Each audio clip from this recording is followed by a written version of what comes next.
Bonjour à tous et bienvenue à ce 13e Morning Choose My Company. Je m'appelle Célika Tellier et je suis la cofondatrice de Choose My Company.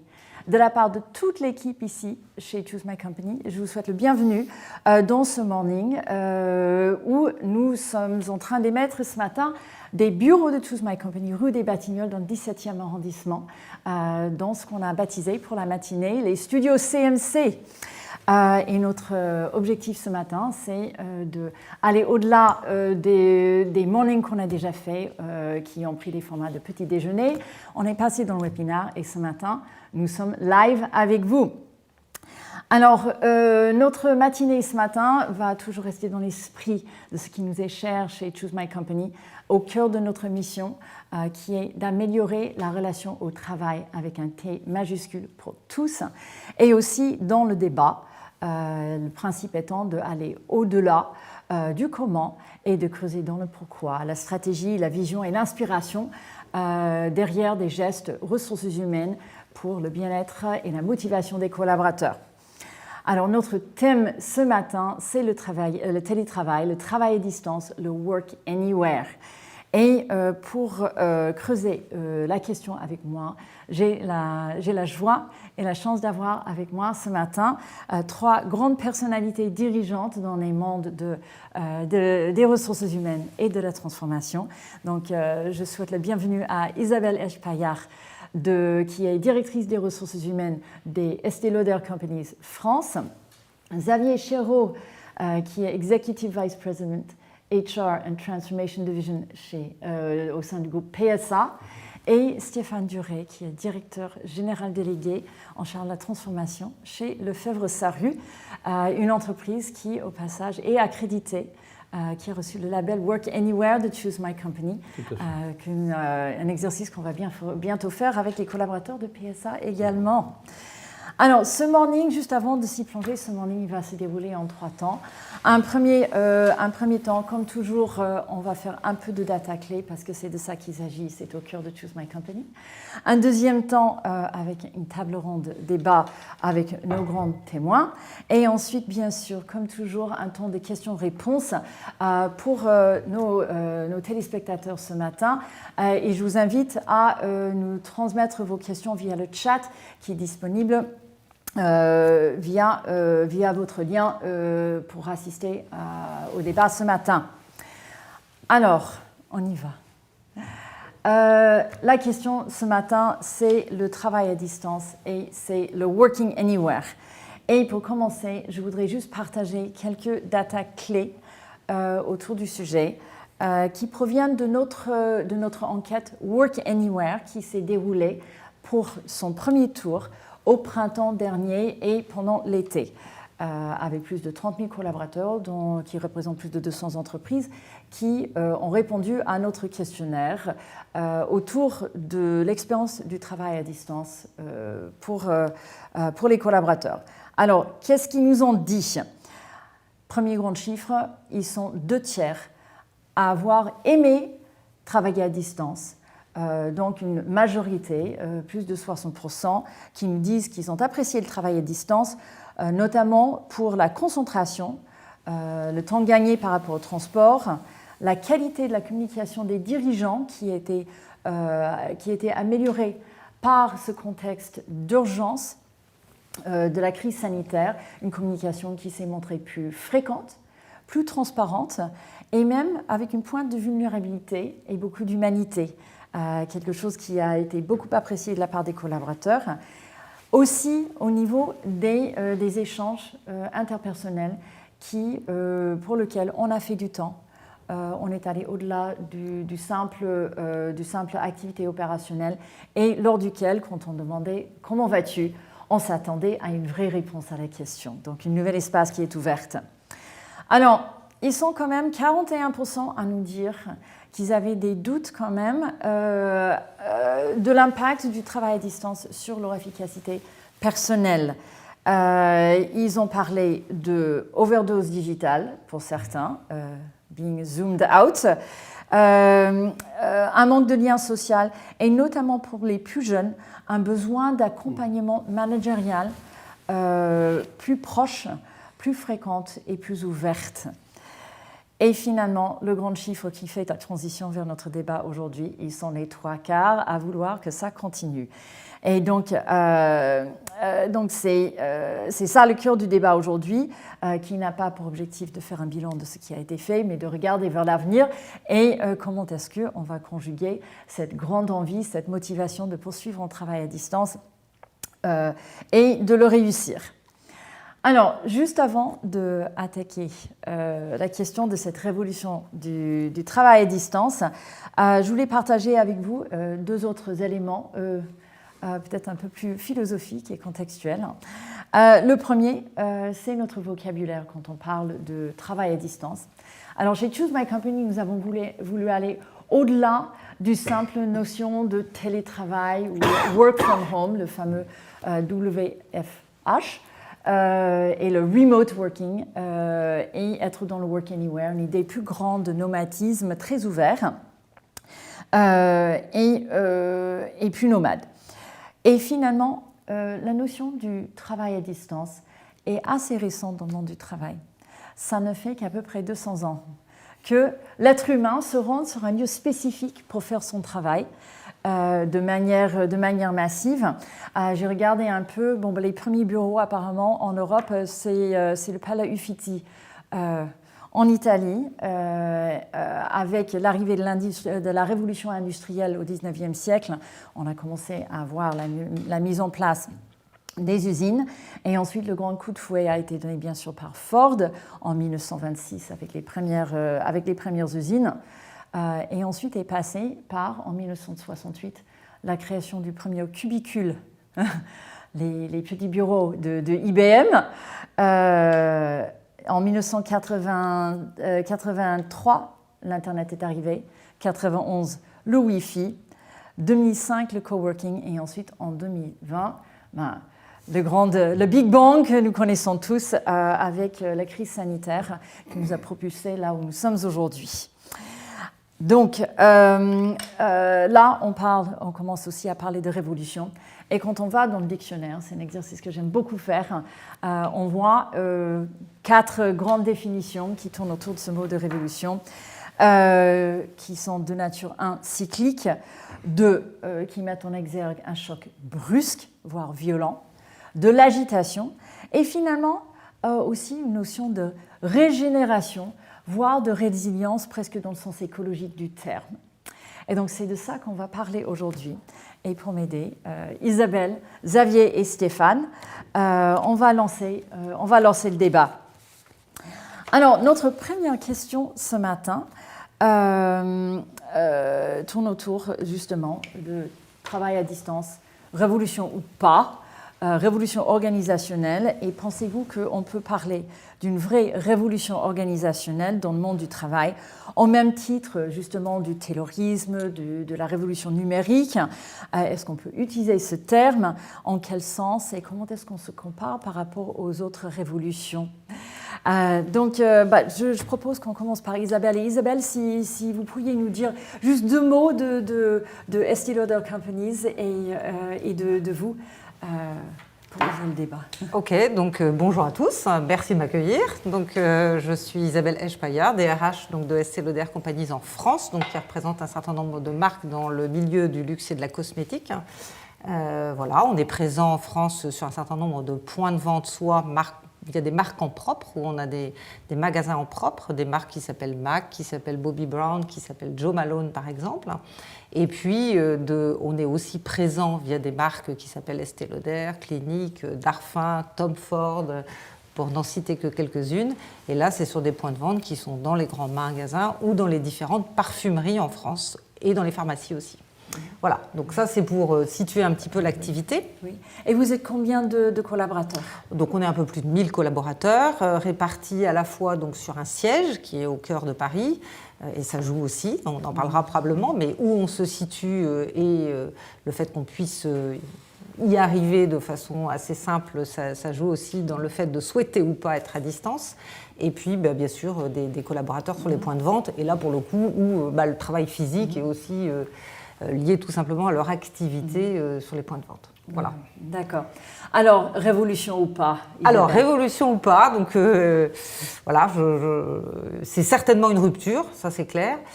Pour autant, moi je pense que je dirais plus qu'on est dans une accélération de la transformation.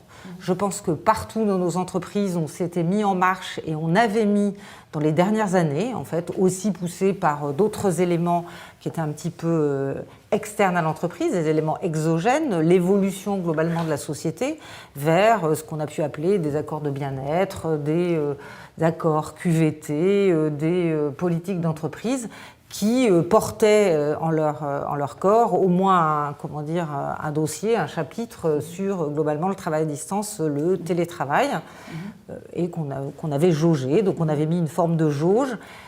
Chez nous, pour être très sincère, on avait mis cette jauge, le télétravail était peu utilisé, pas parce que les salariés n'en avaient pas les moyens, parce qu'on y reviendra, il faut aussi avoir les moyens matériels pour y aller, mais plutôt parce que probablement aussi le lieu du travail, enfin deux éléments, le lieu du travail, on est en plein cœur de Paris, donc facilitait le fait de s'y rendre, et puis deux, on reste très connecté avec les gens qui sont sur le terrain, donc sur les différents points de vente, et c'est aussi une façon de rester connecté. Voilà, donc la transformation était en marche, ça l'a bien sûr accéléré, puisqu'on a eu un moment subi dans lequel on s'est tous retrouvés finalement à la maison ou sur au moins un lieu de vie dans lequel effectivement on a télétravaillé. Après, moi je pense que où la révolution se situe plus, si on parle de révolution, c'est globalement dans le lien à l'entreprise. Et je donnerais 3 clés peut-être de lecture dans ce lien à l'entreprise qui a relativement évolué. Le premier, c'est que le lien a été à distance, certes, et donc a été dématérialisé. C'est-à-dire que finalement, ce que vous aviez, vous, manager, employeur, toute autre personne dans l'entreprise, voyez votre collaborateur, c'est finalement son visage derrière un écran, éventuellement une partie de son buste, éventuellement une partie de son intérieur. Et donc ça a changé effectivement les modalités, puisque de plus envisager le collaborateur comme un élément d'un corps social dans lequel on le voyait dans un environnement physique, on avait des relations qui étaient à la fois formelles, ce qui est l'objet souvent des réunions à distance, mais aussi informelles. Ça pouvait être la machine à café, mais le fait de passer de bureau en bureau. Donc ça, pour moi, c'est un vrai défi. Donc organiser la relation sociale, effectivement, via cette dématérialisation. Donc comment aller au-delà. Donc ça, pour moi, c'est un premier enjeu. Un deuxième enjeu, et qui pourrait effectivement peut-être qualifié de transformation ou de révolution, c'est l'enjeu pour moi de la relation au management. C'est-à-dire qu'effectivement aujourd'hui, finalement, le manager était ou a été jusqu'alors aussi un coach, mais aussi un rassembleur, une personne qui définissait et les objectifs et la feuille de route et la façon de s'organiser, en ayant des points physiques avec un collaborateur, mais aussi avec une équipe. Qui faisait le lien avec les autres éléments ou la hiérarchie dans l'entreprise. Donc, comment réorganiser ce management qui va devoir coacher son collaborateur à distance, comprendre où il est dans sa tête, où il se situe, comment il vit effectivement l'expérience à distance. Donc, pour moi, ça c'est un autre élément clé. On a vu des collaborateurs qui étaient un petit peu angoissés par la situation. Voilà. Il y a presque une valence émotionnelle qui est rentrée dans cette révolution. Absolument. Il y a le lien effectivement social est important. Et le dernier, puis peut-être que je vais bien sûr vous laisser reprendre là le débat, mais peut-être effectivement au-delà donc de cette dématérialisation de liens et ce lien social, il y a fondamentalement, pour moi, quelque chose, vous citiez quelque part, là, Célica, l'évolution du travail. Je pense qu'on est passé dans un travail qui était un travail où on était chacun rémunéré au tout début, il y a 200 ans, puisque c'est ce que vous citiez là, peut-être pour une tâche, c'est-à-dire je fais une tâche et j'en ai la rétribution. On a évolué, et moi je pense que c'est les gros débats des 40 dernières années sur globalement la notion du temps de travail. Franchement, on a quand même eu suffisamment d'interactions sur ce sujet-là, et dont l'objet était finalement, certes, d'avoir des tâches à faire, mais l'objet de la mesure était celui du temps de travail. D'accord ? Donc on a parlé de forfait jour, forfait annuel, peu importe en fait le temps, mais on avait une mesure sur le temps de travail. Et là, en fait, ce dont on se rend compte, c'est que cette mesure, si je suis à la maison, dans un lieu qui est celui d'être à distance, il est probable que mon organisation du temps soit certes liée à des réunions ou des moments où je suis en connexion avec les autres, mais aussi à des moments que je vais choisir. Donc je vais pouvoir être amenée à travailler peut-être qui plus tôt le matin, qui plus tard le soir, ou bref, et faire des breaks un petit peu de façon différente et m'organiser. Ce qui est bien, si on regarde le bien-être au travail, et qui pose pour moi, pour l'entreprise, un certain nombre de défis. Et donc pour moi, c'est la réconciliation finalement entre les tâches et le temps de travail. Et c'est un des défis pour nous RH, autour de la table ici, qui s'offre à nous. Et je trouve que c'est un bel enjeu pour l'entreprise. Voilà, quelques éléments de réponse. Oui. Alors, si on continue à faire le tour de table, Stéphane, dans le monde de l'édition et la formation, révolution ou pas, comment est-ce qu'on se situe dans cette nouvelle écologie, justement, du monde du travail? Bonjour. Oui, alors peut-être juste un petit mot sur le FEFLARU, parce que les marques en sont connues, mais le groupe un peu moins. Donc le FEFSARU, c'est un groupe actionnariat familial depuis très longtemps. C'est un groupe européen.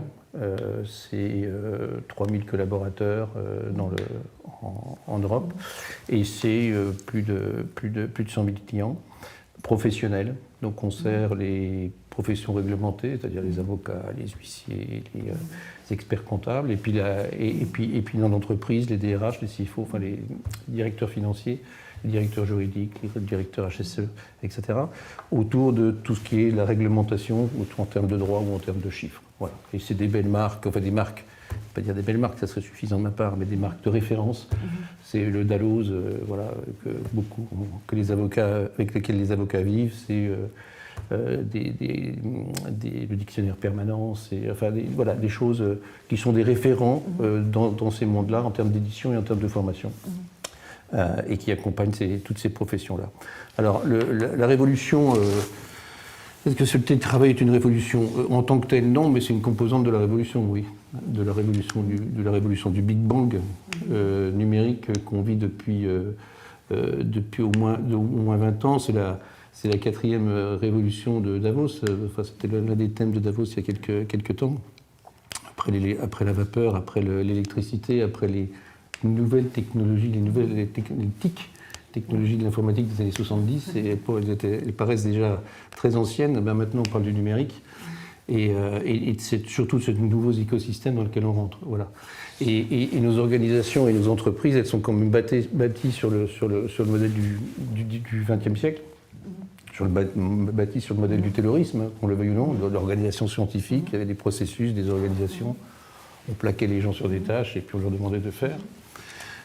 Ça a bien marché, il y a des choses extraordinaires qui ont été produites avec ça et qui continueront à l'être. Le seul problème, entre guillemets, ou le seul défi qu'on a, c'est que tout ça, ça va être absorbé par des robots ou par l'intelligence artificielle, en gros. Et puis il y a autre chose qui va apparaître, d'autres types de travaux, ou qui vont demander beaucoup plus de créativité, d'innovation, de collaboration, parce que le monde va être beaucoup plus complexe au sens, il va être systémique, alors qu'il était quand même beaucoup plus planifié, organisé, structuré, temporalisé, voilà.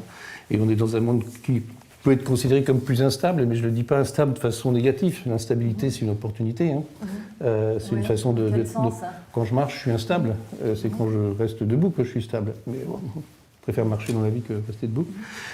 Donc c'est une bonne nouvelle, mais à condition qu'on accompagne ce mouvement et qu'on positionne la contribution des collaborateurs, la contribution des équipes, la co-construction avec nos clients, avec nos partenaires, avec tout notre écosystème, qu'on la mette dans un mode opératoire beaucoup plus collaboratif, beaucoup plus agile, beaucoup plus adapté, beaucoup plus en temps réel par rapport à ce qui était avant. Voilà. Donc on colle au terrain, on colle au marché, on colle à notre réalité. Et le télétravail par rapport à ça, juste, c'est une façon d'y arriver.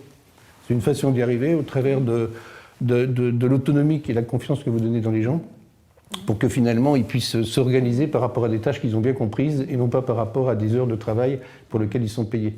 Voilà. Donc voilà, comment on passe du labeur du labeur de La Fontaine ou de Taylor, où on s'usait un peu à la tâche. Et Dieu merci, aujourd'hui, il va y avoir des outils qui vont le faire à notre place. Après avoir exploité les cerveaux et exploité les bras, on va peut-être exploiter les cœurs ou les sens.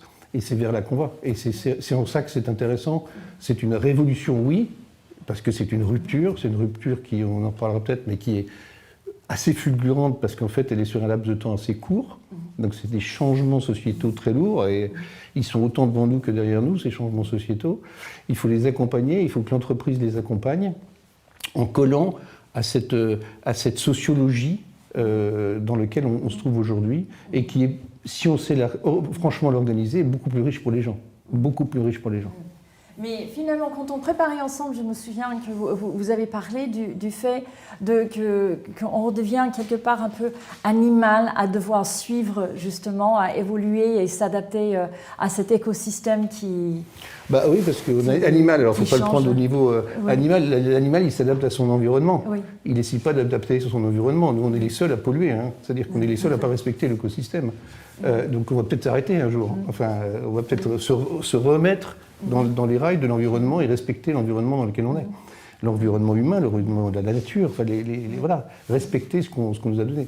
Et effectivement, on est dans un écosystème, c'est-à-dire qu'il doit y avoir des équilibres qui se font et qui doivent être respectés. Alors qu'auparavant, on traçait sa route, quoi qu'il arrive. Quoi qu'il arrive, on avait l'outrecuidance de penser qu'on pouvait s'imposer à tout ce qu'il y avait autour, et en particulier à la nature et au monde dans lequel on vivait. Donc aujourd'hui, je pense qu'effectivement, c'est plus, comme dirait Darwin, hein, c'est pas les plus gros, les plus forts qui vont s'imposer, c'est ceux qui s'adaptent, et qui s'adaptent en respectant leur environnement. Voilà. Et je répète, l'environnement pour l'entreprise, c'est non seulement les collaborateurs, déjà entre eux, avec nos silos qui doivent se désiloter, avec nos processus qui doivent s'ouvrir le plus possible, mais avec les clients. Le marketing aujourd'hui tout puissant qui disait ce que le client devait absolument consommer derrière, c'est fini. Le marketing, c'est le marché. Et c'est l'écoute du marché. Et vous en êtes bien placé parce que c'est la captation de ces datas, de ces usages, etc. et qui font que demain on innove. Donc il faut que vos équipes, si vous voulez vous comporter comme ça avec vos clients, il faut que vos équipes se comportent comme ça. C'est vraiment de la réciprocité pure. Et il y a moins de frontières. Et vos partenaires, ce n'est pas simplement une relation client-fournisseur, c'est des partenaires. Donc eux aussi, ils sont un petit peu dans votre paradigme et dans votre système. Voilà. Et donc, on va revenir à la notion de cet alignement entre l'expérience client et l'expérience collaborateur dans quelques minutes. Mais cette notion, justement, d'adaptation à son environnement, etc., je pense qu'il fait partie intégrante de la réflexion chez PSA.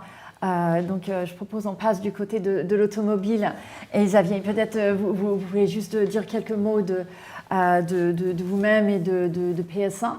Et ensuite, révolution ou pas? Absolument. Donc, PSA, tout le monde connaît PSA, donc constructeur automobile. Notre mission est de proposer à nos clients des produits qui soient safe, qui soient clean et qui soient abordables. Et c'est bien là notre raison d'être. Pour ma part, j'ai en charge plusieurs leviers de transformation dans l'entreprise, bien évidemment les femmes et les hommes, mais également le digital et l'immobilier. Et ces trois leviers de transformation font sens dans ce que vous évoquez comme une révolution, ce que je vais appeler comme une profonde transformation, mais pas forcément comme une révolution, ce que disait Isabelle également.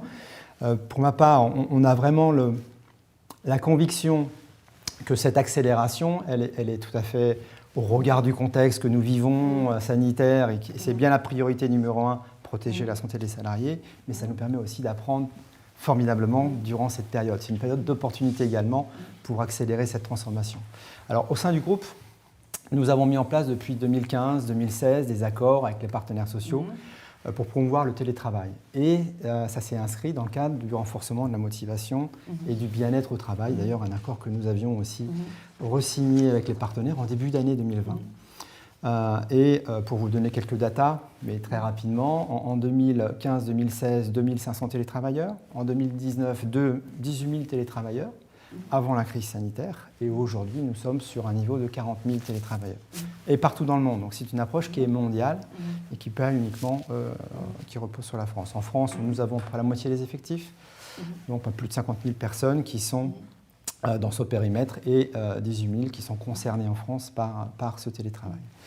Alors, On parle du travail à distance, mais je voudrais éviter de caricaturer le travail à distance. Aujourd'hui, il est effectivement, au regard de la crise sanitaire, on est obligé, au regard des enjeux de protection des salariés, d'être 100%, pour ceux qui le peuvent, en travail à distance. Mais c'est un mode de travail qui va fonctionner que sur la complémentarité.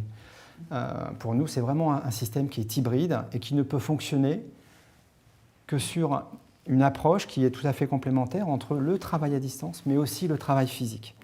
Et ce que nous évoquions, le fait de repenser sa relation au lieu de travail, sa relation au travail et sa relation à l'autre, c'est ce qui fait pour nous, RH, qui est un projet tout à fait enthousiasmant et passionnant, et qui va nous permettre d'accompagner l'ensemble des parties prenantes. On évoquait aussi les managers, il y a un rôle clé fondamental pour que ce système fonctionne, mais c'est bien là, je dirais, le côté stratégique de pouvoir associer le travail physique et le travail à distance. Je reviens un tout petit peu sur les datas et sur les chiffres. Nous avons mené une enquête sur l'ensemble du périmètre, donc sur les 40 000 personnes concernées par ce travail à distance, qui ressort 3-4 chiffres majeurs. 94% des gens qui ont été consultés, la moitié ont répondu. Donc sur les 40 000, 20 000 ont répondu. 95% considèrent que leur organisation de famille permet de pouvoir travailler à distance. 76% considèrent ce que nous avons prôné, 70% après la crise sanitaire, 70% de travail à distance et 30% de travail physique est compatible avec leur activité. Et 79% sont favorables à ce travail à distance. Donc on a vraiment des chiffres forts, une attente importante de la part de nos collaborateurs. Et ça nous oblige, ça nous engage. Avec une grande majorité qui disent finalement que 70% du temps en dehors d'un lieu collectif leur convient. Voilà, donc la liberté de pouvoir choisir son lieu de travail entre ce temps consacré au travail à distance et ce temps repensé sur le travail physique sur le site. Et ce que nous évoquions tout à l'heure sur la qualité du management, et on l'a vu dans l'enquête, pour les personnes qui ont estimé que leurs managers ont bien géré cette crise de confinement avec les outils informatiques, eh bien ce chiffre montre à 83% de satisfaction sur cette capacité à travailler 70-30 à terme après cette crise sanitaire. Donc on voit bien que l'élément clé, ça va être aussi la capacité du management. Et nous devons proposer, nous, fonction RH, des outils, je n'aime pas trop le terme d'outils, mais des formations, des supports pour l'ensemble des managers, pour trouver les clés. Comment je garantis et je maintiens ce lien social avec les outils de travail à distance, mais aussi comment je repense complètement mes rituels lorsque je suis sur site. Je viens sur site, et on le disait de manière très précise, non pas pour une présence, comme on pouvait le faire précédemment. Qui n'a pas constaté, on vient sur un site où on n'interagit pas forcément avec les uns avec les autres. Il va falloir repenser ça. Si on vient sur un site, c'est pour aller échanger, pour être dans des séances de créativité avec les collègues, on vient tirer de l'énergie, et on a une véritable raison de venir sur site pour travailler avec les femmes et les hommes de l'entreprise. Et on n'est pas avec son laptop, on n'est pas avec son portable, mais on interagit, et on a une vraie raison de travailler en projet, et pas une présence. On est là pour un résultat, on est là pour accompagner l'entreprise dans sa créativité, dans sa recherche de performance, et on organise avec ses managers ces temps entre travail à distance et travail physique. Je vois chez PSA, vous dites mettre la juste énergie au bon moment et au bon endroit. Absolument. C'est bien ça? Et ça, on est dans une démarche vertueuse. Comment utiliser de manière plus responsable nos ressources humaines, mais aussi nos ressources physiques. Le fait est qu'il y a aussi des opportunités. Enfin, pour moi, je pense que c'est un projet qui est à 100% composé d'opportunités. Et le fait d'utiliser de manière différente nos ressources, également physiques, eh bien, c'est de repenser nos ambiances de travail. Oui, on va réduire l'empreinte immobilière, mais c'est aussi vertueux sous l'angle de l'impact environnemental. Mais on va aussi réinvestir nos lieux de travail. Et nos lieux de travail, ils vont être composés désormais, et on est en train de transformer l'ensemble de nos espaces de travail aujourd'hui, et proposer à nos collaborateurs 85% de nos surfaces qui seront exclusivement dédiées à des espaces de créativité, de convivialité, de pouvoir travailler en équipe, et non pas à s'isoler dans un petit bureau pour ne pas interagir avec les autres. C'est un beau projet ambitieux, PSA étant l'entreprise qui a pris la parole sur le sujet du travail à distance dès le printemps dernier.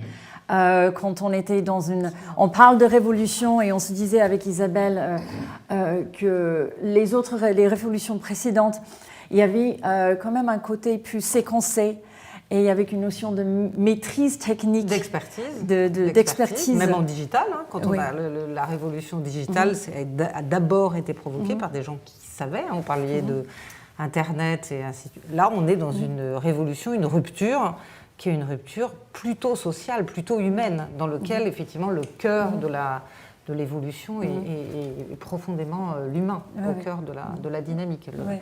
Et de l'entreprise, bien sûr, les clients, l'écosystème. Et c'est l'écosystème qui doit effectivement, qui est un peu provoqué pour se transformer et accélérer relativement rapidement. Et moi, je pense que je rajouterais peut-être à ce que vous disiez là, en fait, qu'il y a des mots qui vont peut-être arriver dans l'entreprise et qui vont faire pas mal de bien, et qui sont l'autonomie, parce que pour travailler aussi à distance, et voilà, probablement l'autonomie couplée aussi avec la confiance, parce qu'effectivement, il faut faire confiance. Je pense que la vertu qu'a eu quand même ce côté un peu rupturiste de ce premier confinement et ce second confinement, si on y voit quand même quelques vertus, c'est le fait aussi que pour ceux d'entre nous qui pouvaient avoir un certain scepticisme ou être un peu frileux à l'égard d'un travail à distance ou du télétravail, ou se questionnant sur la réalité du travail effectué, je pense que finalement là il n'y a plus... la question ne se pose plus, c'est opérant, c'est possible. Est-ce que tout fonctionne? Est-ce qu'il n'y a pas des ajustements à apporter? Est-ce que probablement la solution est dans ce mode hybride dont vous parliez là? Je pense que c'est le cas. Mais il y a fondamentalement, et c'est là où aussi nous, ressources humaines, mais plus largement les acteurs de l'entreprise vont jouer un rôle, c'est dans justement ces éléments de confiance qui vont être apportés dans les relations et qui vont être clés. Il y a plein de sujets qui vont être des défis pour nous et qui sont super intéressants et motivants. Oui. La confiance, et on le voit bien avec toutes les réflexions qu'il y a eu avant le Covid sur le sens. C'est-à-dire que finalement, les organisations, les structures, les badgeuses, tous ces outils du XXe siècle, ils sont en train de disparaître au profit du sens. Parce que si j'ai de l'autonomie et de la confiance, il faut que je m'inscrive dans un projet. Il faut que je m'inscrive dans un projet qui fait du sens et auquel j'adhère.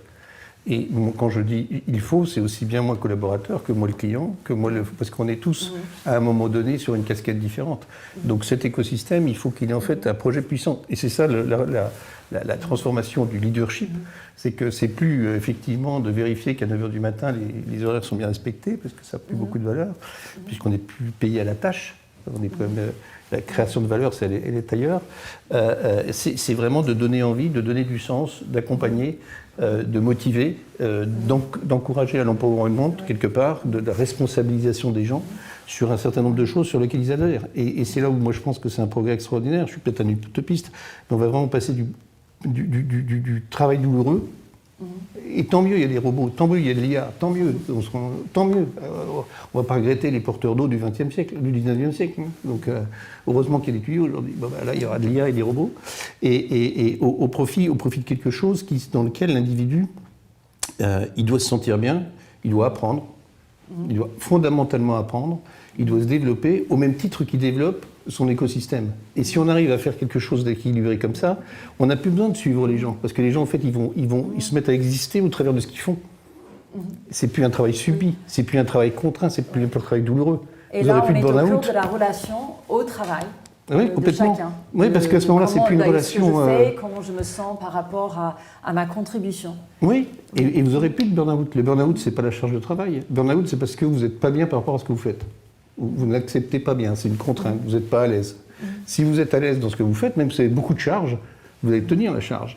C'est pas le problème, parce que vous êtes engagé, parce que ça vous plaît, parce que ça vous développez, parce que quelque part, vous ressortez plus puissant, vous ressortez plus riche à titre personnel qu'auparavant, et puis vous avez enrichi un système. Et dernier point, et j'aime bien le point de Xavier sur je viens chercher de l'énergie dans le collectif, ça c'est fondamental, c'est-à-dire que c'est ma pile, c'est-à-dire que je ne peux pas me rouler tout seul. Et c'est tout la composante, l'autre composante du télétravail, c'est effectivement les lieux de vie. C'est les lieux de vie, les lieux de partage, les lieux de créativité, et qui doivent énergiser quelque part le parcours individuel qui peut s'appauvrir quand vous êtes un peu tout seul derrière votre écran, parce que c'est fantastique. Enfin, ça peut atteindre ses limites. Voilà. Ouais. Là, quand on parle justement de ces lieux de créativité, venir puiser l'énergie au bureau, c'est un grand changement culturel. On est passé du fait de badger et de faire mesurer la qualité et la pertinence de son travail par rapport au temps qu'on y passe.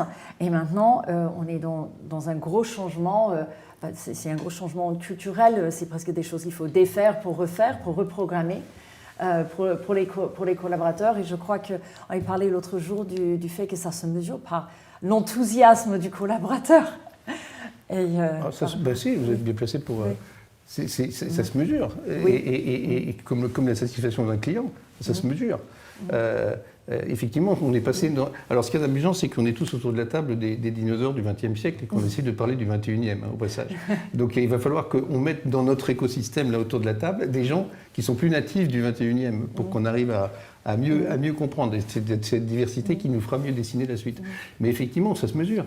Ça se mesure. Et aujourd'hui, mettre en place le télétravail, mettre en place ce nouvel mode d'organisation, ça veut dire se connecter avec ses collaborateurs au même titre que je me connecte avec mes clients. Aujourd'hui, je ne peux pas imaginer que je sois déconnecté de mes clients. Je ne vends pas des produits sans savoir comment les clients le reçoivent, l'apprécient, le verront évoluer, etc. De la même façon, il faut impérativement un système de monitoring de la façon dont les gens vivent ce télétravail. Parce que c'est un corps vivant, c'est pas un corps statique, c'est pas un organigramme pour les 10 ans à venir. C'est un corps qui est vivant et dont on doit mesurer en permanence l'état et les propositions et le faire évoluer en fonction. Parce que les cycles ne sont pas les mêmes, les pluriannuels ne sont pas les mêmes, etc.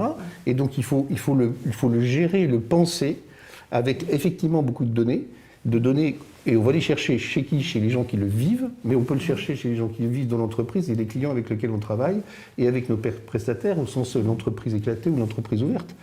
Beaucoup plus, et à ce moment-là, de mesurer effectivement comment va notre organisation, comment vont les gens de cette organisation, pas au sens du confort, mais au sens de l'énergie, de la dynamique et de l'enthousiasme qui peut être le leur.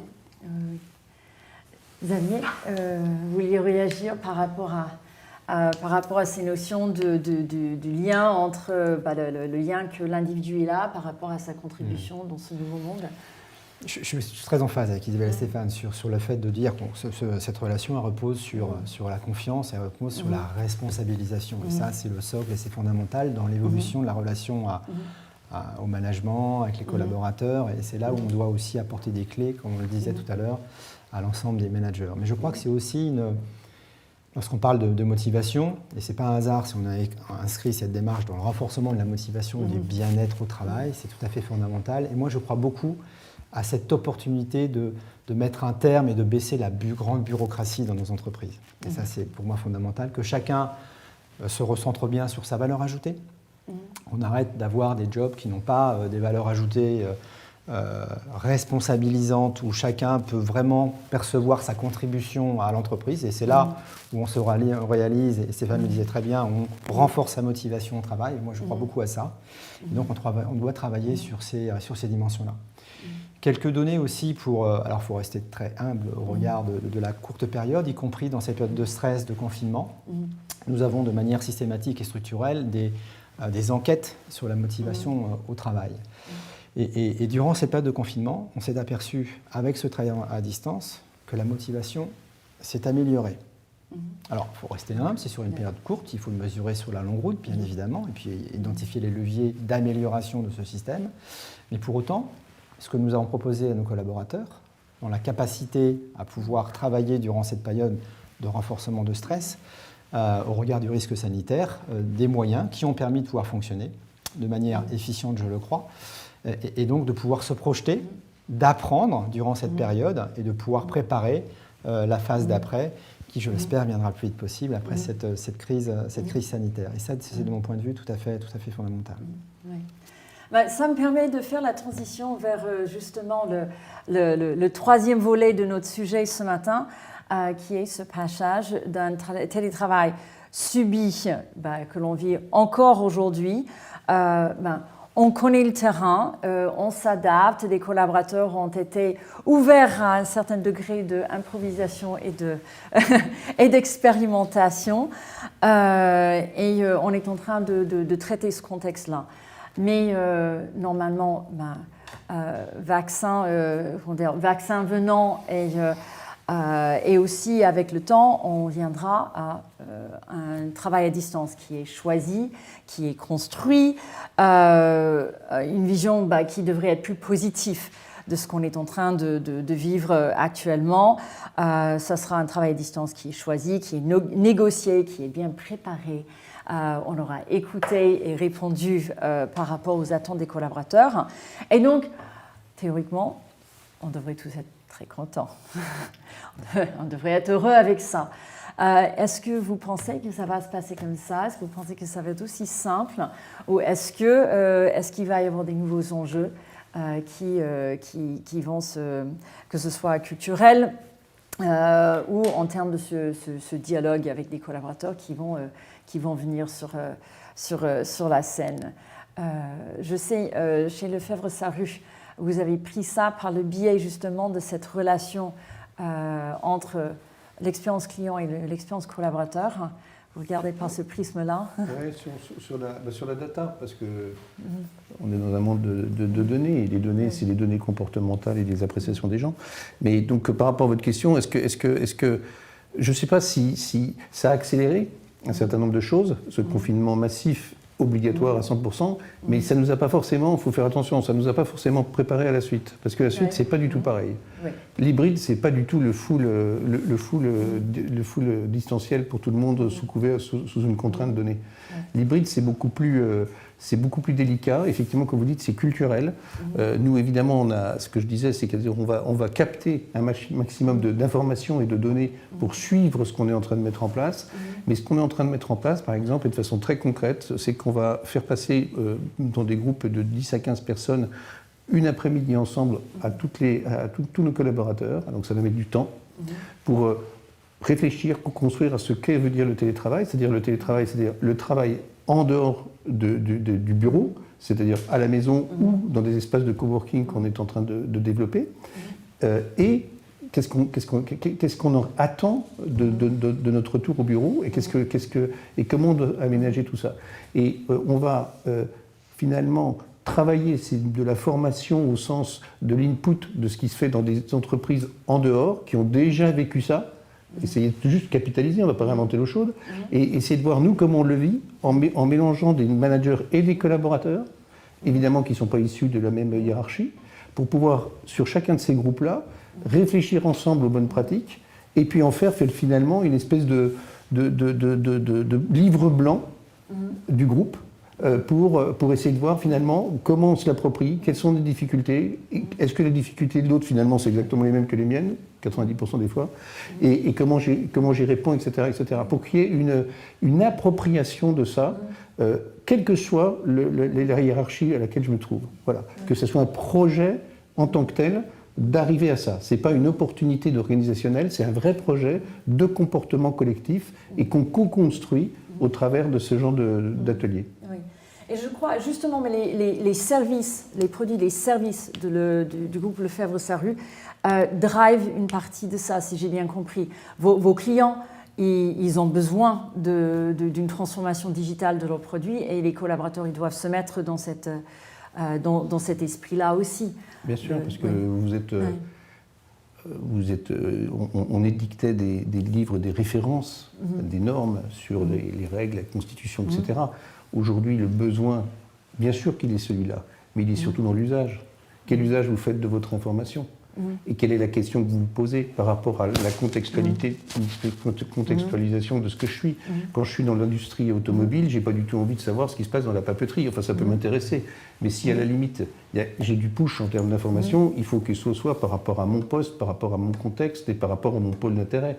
Donc j'ai la connaissance de mon client, la connaissance des sujets, et donc finalement l'input que ça me donne sur ce sur quoi je dois travailler pour lui proposer des nouveaux services, il est fondamental. Donc cette façon de travailler avec nos clients en intimité, en fonction de ce qu'ils sont, pas en fonction de ce que je suis, en fonction de ce qu'ils sont. C'est exactement la même chose. Il faut que nos collaborateurs, dans un système de symétrie, soient exactement, et nos managers soient exactement dans le même trend. Parce que c'est une culture du service, et la culture du service, c'est partagé. C'est pas d'un côté l'entreprise, de l'autre côté les clients. C'est pas vrai. C'est le même projet. Voilà. Oui. Alors, télétravail choisi. tous heureux. Isabelle, Xavier? Moi, je voudrais juste revenir à 2-3 notions. Je pense qu'il y a 2-3 notions qu'on n'a pas forcément évoquées là et qui me semblent quand même importantes.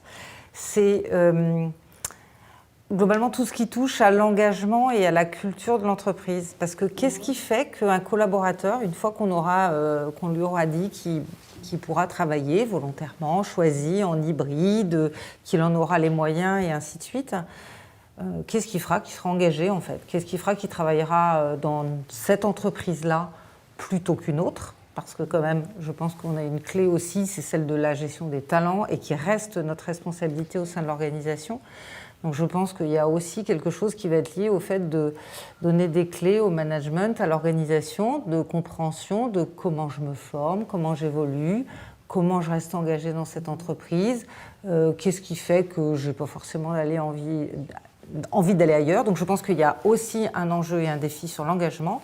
Et puis, qu'est-ce qui fait que je suis là? Moi, je sais que je suis dans une entreprise où ce qui franchement crée du lien, c'est ce qu'on a tendance à appeler l'inclusivité, c'est-à-dire le bien-être, le bien vivre ensemble, se connaître, avoir du lien.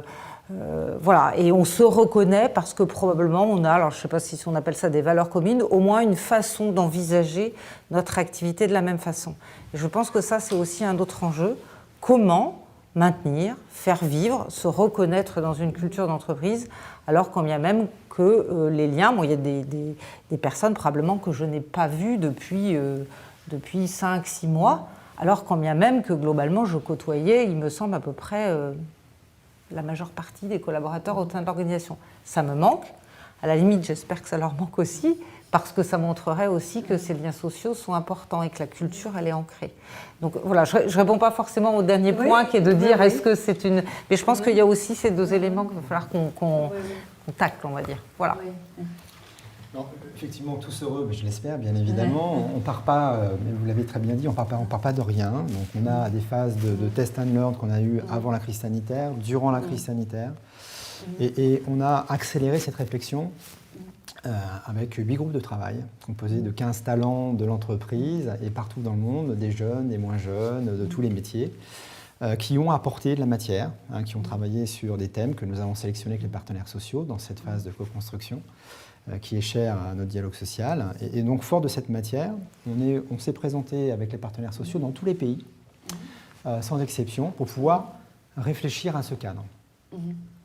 Quelle est la proposition que nous allons faire à l'ensemble des femmes et des hommes de l'entreprise après cette crise sanitaire qu'on espère rapide?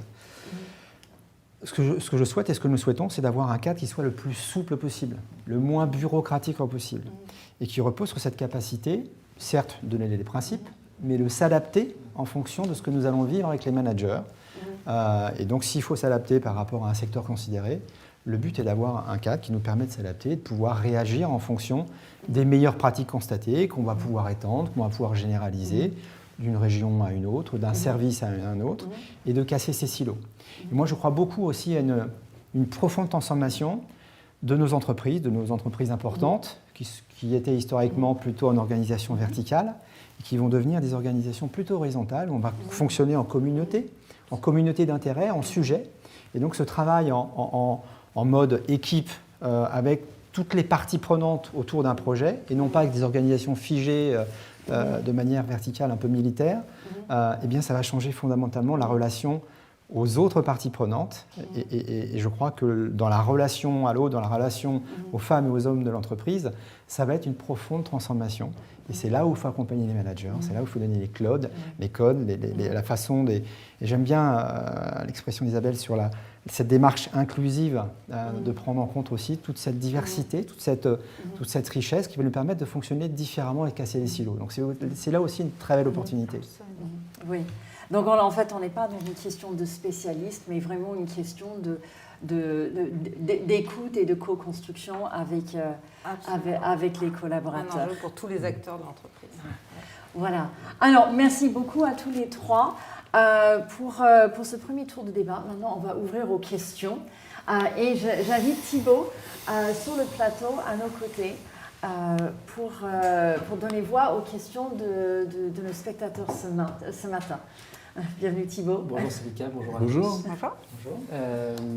On a eu plusieurs réactions pendant ce live. Il y a une interrogation qui revient souvent et même de manière plus générale dans nos quotidiens, c'est la question de la compétence. Le télétravail il nécessite de nouvelles compétences pour les collaborateurs, pour les managers, pour la direction générale. Pour vous d'ailleurs, pour vous trois, quelles sont ces compétences les plus importantes? Et je pense qu'on peut faire un focus notamment sur la direction générale, puisque c'est l'organe qui va chapeauter tout ça. Qu'est-ce que vous identifiez comme compétences importantes dans cette gestion du télétravail aujourd'hui? Je ne sais pas qui va répondre. Je peux répondre pour ma part. Cette compétence, effectivement, il y a une notion d'exemplarité de tous nos managers et au plus haut niveau de l'entreprise, cette capacité à travailler avec tous les outils de travail à distance. Je vais vous donner un exemple. Aujourd'hui, y compris durant la crise sanitaire, autour du président, nous sommes une petite équipe resserrée qui permet chaque jour, avec les outils qui sont à notre position, de pouvoir prendre les bonnes décisions et piloter l'entreprise de manière tout à fait efficiente, je le crois, et d'utiliser au mieux, de montrer cette exemplarité, de rigueur, de discipline dans la capacité à organiser ces meetings avec la même force, le même dynamisme et effectivement cette modernité de pouvoir être beaucoup plus digital dans notre façon de fonctionner. Et d'ailleurs, nous avons mis en place un test aujourd'hui que nous avons développé avec plusieurs acteurs qui permet de mesurer aussi pour tous les managers, y compris au niveau du comité exécutif, notre compétence digitale et d'identifier des axes d'amélioration, donc de développement qui vont nous permettre de pouvoir mieux manager nos équipes, mieux garantir ce lien social que nous évoquions tout à l'heure ensemble, avec cette partie de travail à distance,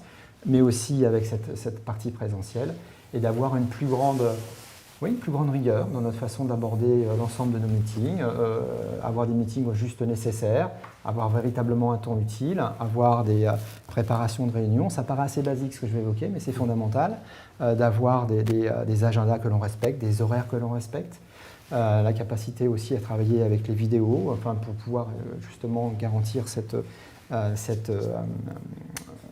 lien, y compris dans des périodes où le travail à distance sera plus important que le travail physique. Et ça s'apprend. Il faut être humble par rapport au sujet, y compris au plus haut niveau de la hiérarchie, bien évidemment.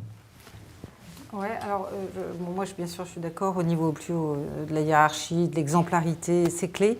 Je pense qu'on va quand même avoir un enjeu de développement global des compétences dans l'entreprise et où vont se situer les collaborateurs. Des choses qu'on a beaucoup développées, on les avait déjà développées avant et on a accéléré là aussi.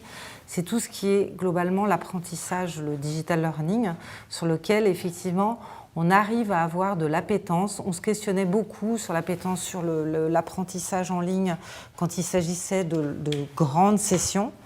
Là, on a du développement de compétences qui se fait aussi par des petites sessions. Donc on arrive à organiser à la fois des petites sessions, des sessions qui sont conversationnelles, c'est-à-dire beaucoup plus en interaction. Donc on voit apparaître effectivement des développements qui sont moins de l'ordre de la formation telle qu'on a pu le développer, mais plus effectivement d'apprentissage collectif, on va dire, ou du co-apprentissage, du co-learning. Donc ça, c'est ce qui se développe beaucoup. Et je pense que ça va être clé, parce que savoir se développer dans une organisation où on n'est pas tous physiquement au même endroit, ça, je pense que ce sera une clé de compétitivité et de développement des talents aussi dans l'entreprise. Au-delà, et j'y reviens, parce que je reste persuadée que c'est le pilier majeur, c'est le développement du management dans cet apprentissage. Et là, c'est réussir à leur donner les clés et les compétences pour gérer des gens à distance. Oui, peut-être on vit une époque formidable parce qu'il y a des concepts avec lesquels on se balade depuis des années et qu'on n'arrive pas à déclencher, qu'on va déclencher. Le premier, c'est effectivement ce qu'on appelle depuis 20 ans l'organisation apprenante. Et on n'a pas trop su quoi en faire. Et là, je pense qu'on va se mettre dans des expériences apprenantes. Voilà. Et je pense qu'on le voit bien, même au niveau de l'État, on part d'une logique de la compétence et du savoir vers quelque chose d'expérimental, d'apprentissage. Et on se dit que finalement, apprendre en agissant, est tout aussi intéressant qu'apprendre de façon académique. Parce que l'académique, il y a l'IA et il y a les big data pour ça. Donc, comment j'utilise ça? Comment j'utilise ça? J'augmente ça, je crée de la valeur avec ça. Et l'apprentissage au travers des projets qui sont donnés à vivre aux collaborateurs est tout aussi importante que la formation au sens académique du terme. Et l'organisation apprenante, c'est ça. Et je pense qu'on va y aller de fait. Et ça, c'est une très bonne nouvelle. La deuxième bonne nouvelle, c'est que pareil, comme tarte à la crème, on a parlé de management et de leadership depuis 30 ans. Le management, c'est quand même le contrôle des temps, j'exagère, mais bon, et avec l'entretien annuel à la fin de l'année, le leadership, c'est celui qui inspire, c'est celui qui donne envie, c'est celui qui va être un peu humble, qui va faire confiance, qui va écouter, et puis qui va donner du sens et de l'énergie, voilà, et qui va projeter, et qui va vous donner envie d'y aller. Top, on y va. Et puis il y a la fiche de fonction, on verra après. J'exagère, je force un peu. Mais voilà, et là on a une chance d'y aller. Alors la vraie difficulté, c'est que nos organisations, elles sont issues du XXe siècle, avec des critères de sélection de gens qui sont issus du XXe siècle, qui ont plein de talents, et ils ne sont pas forcément les talents de demain. Donc il va falloir aussi admettre qu'il y a à faire un peu de churn, et que peut-être que le manager de demain, il va trouver sa place autrement, et qu'il y en a d'autres qui vont émerger. Voilà. Et c'est ça qu'il faut construire, mais c'est... magnifique. On est dans du learning agility, la capacité à expérimenter, le courage d'expérimenter, Ouais, le courage. et l'inspiration et le sens. Alors, je crois que on a du temps pour une autre question ou... Alors, je crois qu'on est un petit peu limité par le temps. D'accord. Pour enchaîner peut-être sur la conclusion et peut-être l'orienter un peu plus par rapport à nos questions, on a plusieurs remontées qui parlent de rupture culturelle entre différents métiers, le fait que ça change beaucoup les relations entre personnes. On a parlé de la relation au travail. La notion de sens, le sens qu'on a dans son travail, forcément, la définition change avec ces nouveaux modèles d'organisation. Peut-être que ça peut être intéressant d'avoir votre point de vue sur à quel point ce sens peut être perçu différemment. Est-ce qu'il y a une remise en question à avoir? Est-ce qu'au contraire, le sens devient encore plus important? J'ai beaucoup de questions qui tournent autour de ça, donc ça peut être une occasion de se diriger vers une conclusion. Très bien. Alors, donc, merci beaucoup à tous les trois d'avoir partagé votre vision, ce qui vous inspire, ce qui vous fait avancer dans cette révolution, évolution, transformation du Working Anywhere, auquel nous sommes tous acteurs, et de donner justement du sens à cette prochaine étape que nous allons tous vivre dans nos organisations, du sens et des idées. J'invite, juste pour clore, j'ai deux choses que je voudrais partager. Le premier, c'est de revenir sur cette notion de l'écoute des collaborateurs pour construire le contexte, cette culture et ces compétences, voire des capacités d'expérimentation de demain. Donc pour ceux qui souhaitent, le label Work Anywhere et le programme Work Anywhere est ouvert pour 2021.